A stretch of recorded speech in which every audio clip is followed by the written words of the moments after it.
नमस्कार विद्यार्थी मित्रांनो आपले सर्वांचे या ठिकाणी जीकेच्या या रॅपिड रिव्हिजनमध्ये स्वागत। आज आपण बघा भूगोल या विषयासंदर्भातले महत्त्वाचे प्रश्न याच्या आधी विविध परीक्षांना विचारलेले ज्यामध्ये एमपीएससी आहे, पोलीस भरती आहे, सरळ सेवा आहे, पोस्टमन एमटीएस आहे, या सगळ्या परीक्षांना उपयुक्त असे हे जे प्रश्न आहेत त्यांच्या अनुषंगाने चर्चा करणार आहोत रॅपिडली।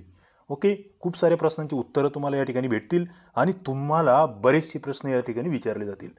बघा, पहिला मुद्दा, भारतातील एकूण ज्वारी उत्पादनापैकी महाराष्ट्रामध्ये किती उत्पादन होतं? महत्त्वाचा मुद्दा, महाराष्ट्रामध्ये सर्वाधिक उत्पादित केले जाणारं पीक त्याला आपण ज्वारी म्हणून ओळखतो आणि ते भारताचे जर बघितलं तर 50% उत्पादन आहे। पुढचा मुद्दा, सागर तळ रचना आपण जी अभ्यासत असतो त्याच्यामध्ये जमिनीलगतचा जो भाग असतो सागराचा त्याला काय म्हटलं जातं? त्याला भूखंड मंच असा शब्द आहे। मग याच्यामध्ये आणखी बऱ्याच कन्सेप्ट आहेत। भूखंड मंच आहे, भूखंड उतार आहे, त्याच्यानंतर सागरी गर्ता आहे, सागरी डोह आहे, सागरी मैदान आहे, अनेक गोष्टी आपण यावर लेक्चर बघितलेला आहे ऑलरेडी। ओके, तर पुढे महाराष्ट्रामध्ये दक्षिण पश्चिम मान्सूनचे आगमन हे कधी होते?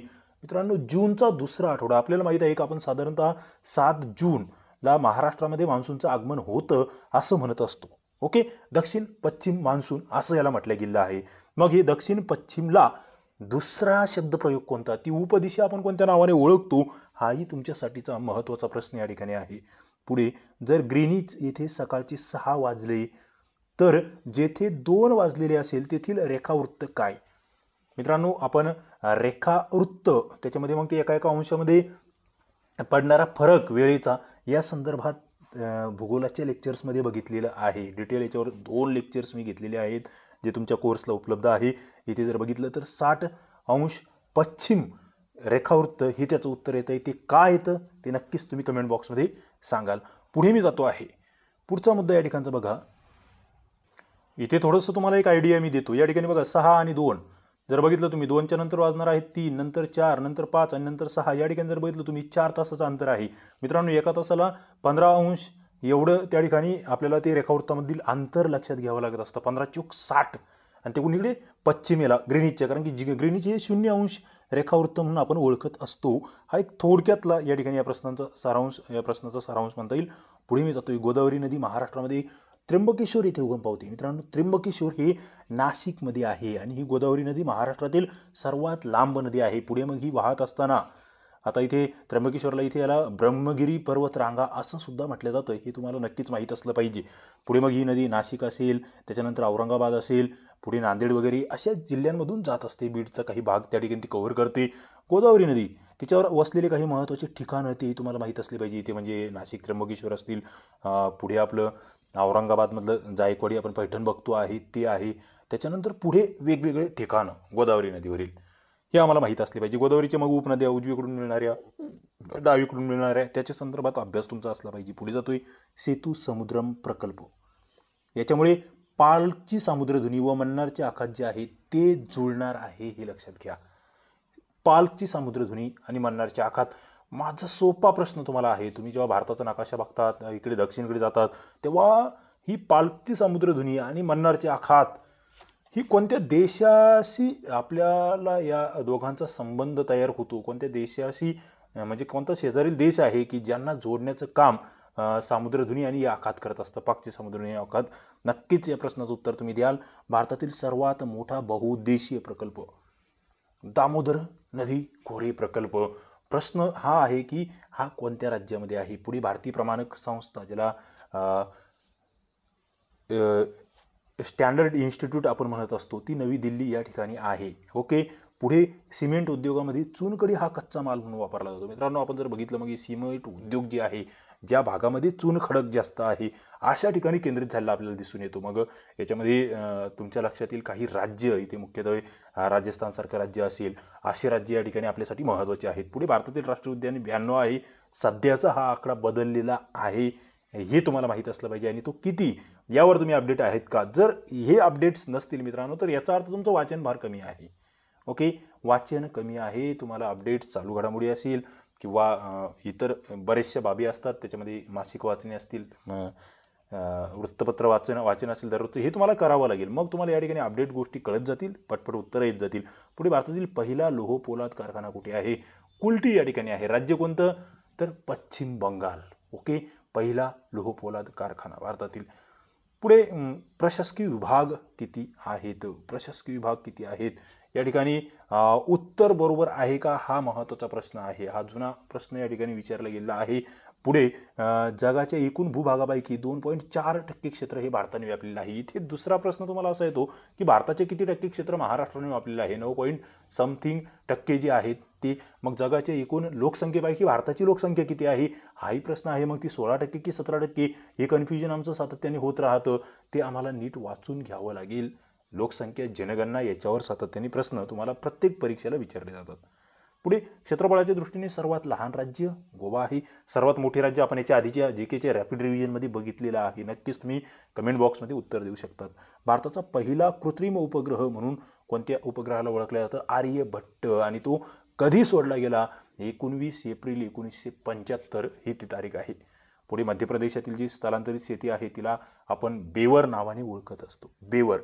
हिमालय हा एक अर्वाचीन वली पर्वत आहे. वली म्हणजेच घड्याचा पर्वत. ओके, घड्या पडून त्या ठिकाणी तयार झालेला पर्वत हिमाचल हा एक अर्वाचीन वली पर्वत म्हणून आपण ओळखत असतो. पुढे दक्षिण महाराष्ट्रातील किनारी मृदा ही कोणत्या नावाने ओळखली जाते मित्रांनो, जांभी मृदा म्हणून ओळखली जाते. या ठिकाणी आपण जर बघितलं एक जास्त पावसाचा प्रदेश जो आहे त्या ठिकाणी ही मृदा तयार होत असते. कारण मृदा निर्मिती जी आहे मुख्यत्वे जे आपलं त्या ठिकाणचं हवामान आहे, पावसाचं प्रमाण आहे, यावर अवलंबून असतं. हे तुम्हाला माहीत असलं पाहिजे. पुढचा मुद्दा महाराष्ट्रातील सर्वोच्च शिखर. आपण मागील लेक्चरमध्ये तुम्हाला त्या ठिकाणी उल्लेख झाला होता की महाराष्ट्रातील, भारतातील, जगातील सर्वोच्च शिखर तुम्हाला माहीत असली पाहिजे. महाराष्ट्रातील सर्वोच्च शिखर 1646 आणि हे कोणत्या 2 जिल्ह्यांच्या सीमेवर आहे. कोणते 2 जिल्हे ते, मुख्यत्वे कोणत्या जिल्ह्यामध्ये आहे आणि 2 जिल्ह्यांच्या सीमा कोणत्या आहेत की ज्या ठिकाणी हे कळसुबाई शिखर आहे, हेही तुम्हाला माहीत असलं पाहिजे. पुढे नदी खोरे यांचा चढता क्रम तुम्हाला विचारला गेलेला आहे. त्यामध्ये मग कावेरी, कृष्णा, नर्मदा, गोदावरी. ओके, या ठिकाणी भारताच्या संदर्भात हा प्रश्न आहे, हे तुमच्या लगेच लक्षात येईल. बरोबर. पुढे जर बघितलं महाराष्ट्रामध्ये सर्वाधिक पाऊस कोणत्या ठिकाणी, आंबोली मी तुम्हाला सांगितलेलं आहे, सिंधुदुर्ग जिल्हा आहे. त्याच्यानंतर सतलज भाकरा नांगल प्रकल्प, हे मागील लेक्चरमध्ये मी प्रश्न विचारला होता की या कोणत्या नदीवर आहे, याचं वैशिष्ट्य काय. ओके, त्या संदर्भात आपण बघितलेलं आहे. पुढे महानदी हिराकूड. ओके, त्याच्यानंतर गोदावरी नदीवर जायकवाडी धरण, हे महत्त्वाची धरणं आहे. महानदीवरील जे हे हिराकूड धरण आहे याचंही एक वैशिष्ट्य आहे. ते वैशिष्ट्य कोणतं नक्कीच तुम्ही सांगू शकतात. ओके, पुढे हे जायकवाडी धरण, मग त्याचा जो जलाशय आहे त्याला कोणत्या नावाने ओळखलं जातं, हाही प्रश्न या ठिकाणी विचारला गेलेला आहे. पुढे 2001 भारताची घनता 344 दर चौरस किमी होती. मग आता आम्ही आहे 2011च्या घनतेचं आम्हाला माहिती असलं पाहिजे. 2011ला भारताची घनता किती आहे, सर्वाधिक घनतेचे राज्य कोणते आहेत, मग त्याच्यामध्ये महाराष्ट्राची घनता किती आहे हे वाचावं लागेल. कारण की मी इथे शिकवत नाही आहे, मी ही रॅपिड रिव्हिजन घेतो आहे. तुम्ही म्हणाल की सगळेच उत्तर आम्हाला सांगत बसा तुम्ही. मग याच्या आधी मी जे शिकवलं आहे तुम्हाला ते मी तेव्हा टाईमपास करत नव्हतो. ओके, कारण या प्रत्येक याच्यावरचं जेवढे काही प्रश्न तुम्हाला या ठिकाणी मी विचारतो, या प्रत्येक प्रश्नाचं उत्तर माझ्या याच्या आधीच्या लेक्चरमध्ये तुम्हाला भेटणार आहेत. त्याच्यामध्ये मग ते अर्थशास्त्राचे लेक्चर असू द्या, भूगोलाचे लेक्चर असू द्या, करंट अफेअर्सचे लेक्चर्स असू द्या, सगळे लेक्चर्स तुम्हाला उपलब्ध आहेत. आपल्या ॲप्लिकेशनवर सुद्धा आहेत आणि काही लेक्चर्स यूट्यूब चॅनलवर सुद्धा आहेत. लिंक खाली डिस्क्रिप्शनमध्ये दिलेली आहे. ॲप्लिकेशन तुम्ही डाउनलोड करू शकतात नवीन विद्यार्थी. पुढे सर्वाधिक लिंग गुणोत्तर हे कोणत्या राज्यात आहे, सर्वाधिक लिंग गुणोत्तर. आता या ठिकाणी ऑप्शन्स असणार आहेत, परीक्षेमध्ये प्रश्न विचारला ते केरळ, त्याच्यापेक्षा इतर राज्यांचं कमी असणार आहे. मात्र या ठिकाणी जर बघितलं लिंग गुणोत्तराच्या बाबतीमध्ये भारताच्या संदर्भात सर्वाधिक लिंग गुणोत्तराचं राज्य हे वेगळं आहे आणि ते तुम्हाला माहीत असलं पाहिजे. ओके, पुढे आणि सर्वात कमी लिंग गुणोत्तर तुम्ही बघितलं तर हरियाणा, हे तुम्हाला पाठच असलं पाहिजे. भारतामध्ये सर्वात कमी लिंग गुणोत्तर हरियाणा आणि महाराष्ट्रामध्ये सर्वात कमी लिंग गुणोत्तर बीड. हे 2 बाबी फार महत्त्वाचे, याच्यावर प्रश्न तुम्हाला विचारले गेलेले आहेत. त्याच्यानंतर 2 रेखावृत्तामधील सर्वात जास्त अंतर रेखावृत्तावर हे किती आहे मॅक्झिमम, तर ते 110 किलोमीटर एवढं असू शकतं. हे कुठे नेमकं, जो विषुवृत्ताजवळचा भाग असतो त्या ठिकाणी 110 किलोमीटर अंतर हे असतं.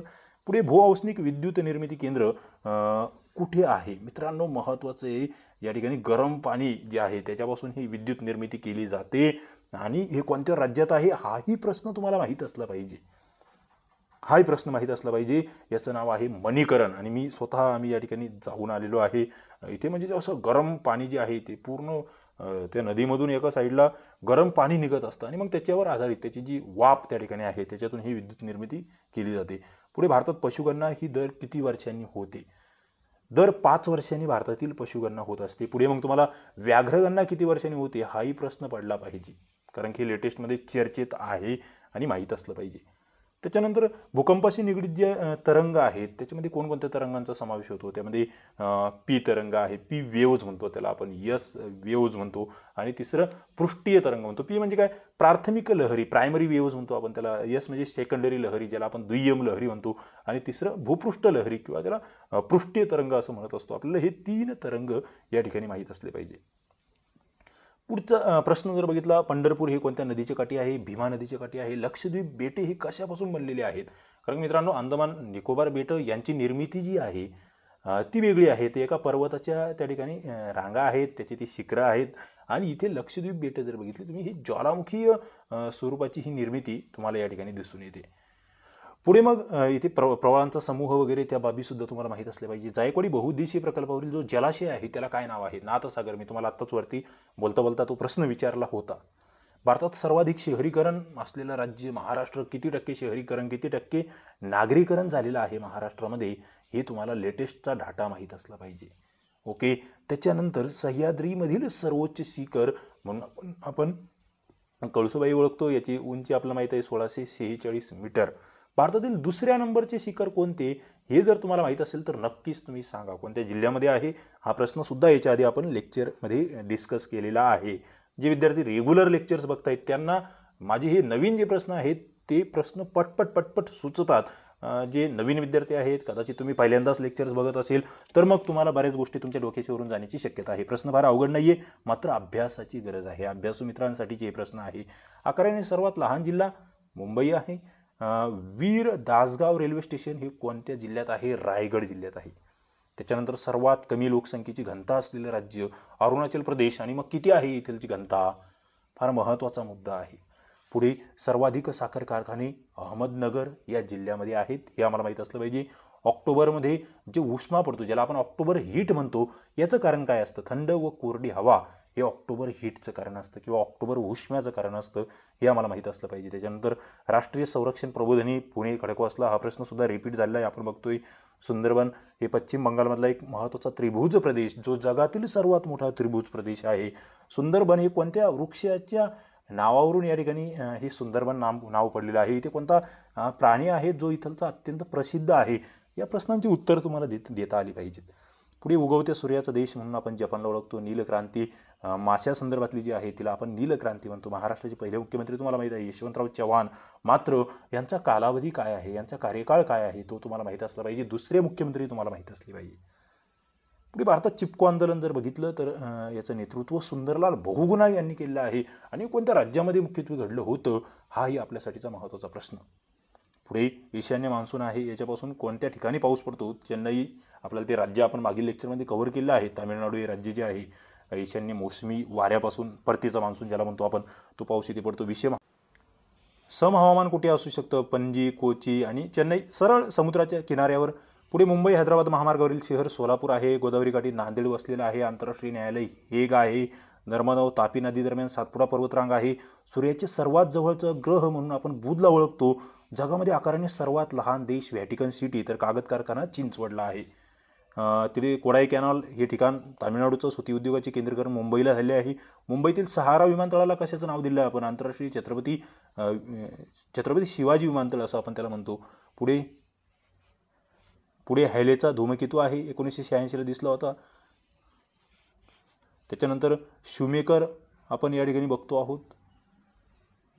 हा गुरुग्रहावर आढळलेला आहे. कोरकू आदिवासी जमात मेळघाटमध्ये आहे. महाराष्ट्रात सर्वात मोठी नदी गोदावरी. कापूस उत्पादक सर्वाधिक असलेला जिल्हा यवतमाळ. तांदूळामध्ये भंडारा. आणि महाराष्ट्राचे हवामान जर बघितले तर उष्णकटिबंधीय आहे. मित्रांनो, अशा पद्धतीने हे रॅपिड लेक्चर आपण या ठिकाणी बघितलेलं आहे. आवडलं असेल तर लाईक करा आणि आपल्या मित्रांना शेअर करा.